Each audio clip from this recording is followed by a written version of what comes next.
انگریزی آسان ہو گئی، خدا خدا کر کے چیٹ جی پی ٹی کا اس حد تک عوامی ماڈل آ گیا تھا کہ جسے استعمال کرتے ہوئے مجھ جیسے پیدائشی اردو میڈیم لوگ مادرزاد انگریزوں کی طرح لکھ سکتے تھے، لیکن اب ایک اور مسئلہ ہے، ادارے اسے سرے سے قبول ہی نہیں کرتے۔ آپ پورا آئیڈیا اپنی سادی سی انگریزی میں لکھ کر اے آئی کو دیتے ہیں، اسے سمجھاتے ہیں، 5 گھنٹے محنت کرتے ہیں، نوک پلک سنوارتے ہیں، اور جب آپ کا لکھا ہوا آگے پہنچتا ہے تو جواب آتا ہے کہ یہ اتنے % اے آئی جنریٹڈ ہے، اسے انسانی جون میں لائیں یا السلام علیکم۔ بعض اوقات وجہ بتائے بغیر ہی آپ کو ریجیکٹ کر دیا جاتا ہے۔ تجربہ کر کے دیکھ لیں، ایک ہی ٹیکسٹ کو آپ جب 2-3 مختلف ویب سائٹس پہ رکھیں گے تو ہر ایک کا رزلٹ مختلف ہوگا۔ ایک کہے گی اس میں 30% مواد اے آئی کا ہے، دوسری 70% کہے گی، تیسری یہ بھی بتا سکتی ہے کہ یہ سب کچھ 100% انسانی کاوش ہے، اس میں دور دور تک کوئی اے آئی موجود نہیں ہے۔ بڑی وجہ تو یہ ہے کہ جب تک انسانوں کے پاس ایک سٹینڈرڈ ویب سائٹ نہیں ہوتی جس پہ 100% اعتبار کیا جا سکے اور جس پہ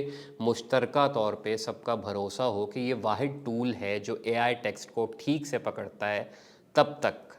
2% بھی اے آئی کی مدد لیں گے تو آپ خطرے میں ہیں، حتیٰ کہ گوگل ٹرانسلیٹ بھی جو کچھ دیتا ہے وہ اے آئی ٹیکسٹ میں ہی شامل ہے۔ اور اس وجہ سے جڑا المیہ یہ ہے کہ ایسا سٹینڈرڈ کبھی طے ہو ہی نہیں سکتا۔ وہ کیوں؟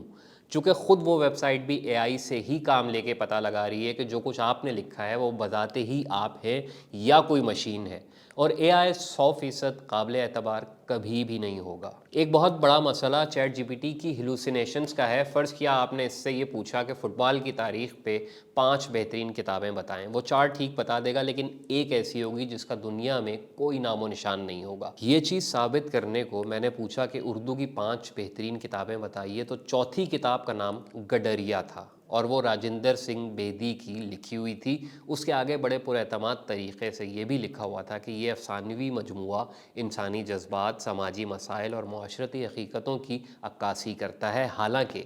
گڈریا اصل میں اشفاق احمد کا یادگار افسانہ ہے۔ تو شدید پر اعتماد طریقے سے غلط معلومات ایسے دینا کہ اگلا بندہ یقین کر لے، یہ چیٹ باٹس کے پروگرامنگ کا مسئلہ ہے۔ انہیں باقاعدہ فیڈ کیا گیا ہے کہ معلومات کس طرح مستند ترین دکھائی جا سکتی ہیں، اور وہ صحیح غلط ہر چیز ایسے ہی بتاتے ہیں جیسے حرف آخر ہو۔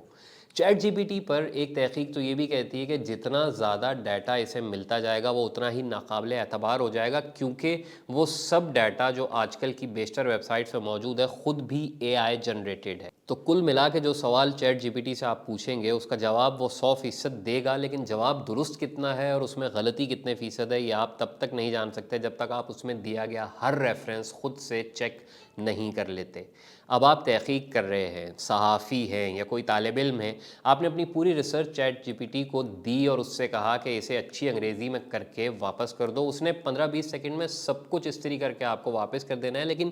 کتنے ہی لفظوں کے معنی کہاں سے کہاں پہنچ گئے، جو ریفرنس ملے وہ ٹھیک تھے یا نہیں تھے، یہ آپ کبھی نہیں جان سکیں گے۔ کیوں؟ کیونکہ زبان کی باریکیاں آپ نہیں جانتے تھے، اسی لیے ایک روبوٹ کو آپ نے استاد مقرر کیا۔ یہی معاملہ کسی بھی دوسری چیز میں اس روبوٹ سے کام لینے کا ہے۔ آپ اسے مشیر رکھیں تو ٹھیک ہے، استاد بنائیں گے تو مار کھانے کا 100% چانس موجود ہے۔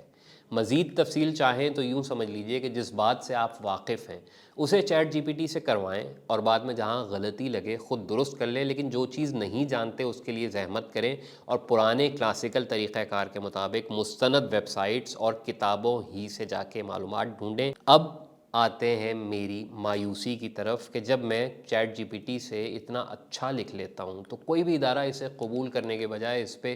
باٹ جنریٹڈ کا ٹھپا لگا کے واپس کیوں کر دیتا ہے؟ اس کی وجہ یہ ہے کہ ایک ایجاد جو پہلے ہی ناقابل اعتبار ہے، اور یہ بات تحقیق کی دنیا کا ہر آدمی جانتا ہے، تو یہ علم رکھتے ہوئے بھی ایک آدمی اس ٹیکنالوجی کی مدد سے اپنا اہم ترین ڈیٹا جنریٹ کر رہا ہے، تو وہ آدمی خود کتنا قابل اعتبار ہوگا۔ آپ مثال لیجئے کہ آپ کا سی وی یا نوکری کی درخواست ہے، آپ وہ چیٹ باٹ سے بنوا رہے ہیں، اس نے بنا بھی دی ہے بہترین قسم کی، لیکن جب کمپنی کے پاس جائے گی اور وہ چیک لگائے گی اور سب کچھ اے آئی بیس نکلے گا تو کمپنی پتہ ہے کیا سوچے گی؟ یہ بندہ جو اپنی روزی روٹی کا اہم ترین معاملہ بھی روبوٹوں سے کروا رہا ہے، وہ ہمارے کام خود اپنے دماغ سے کیسے کرے گا؟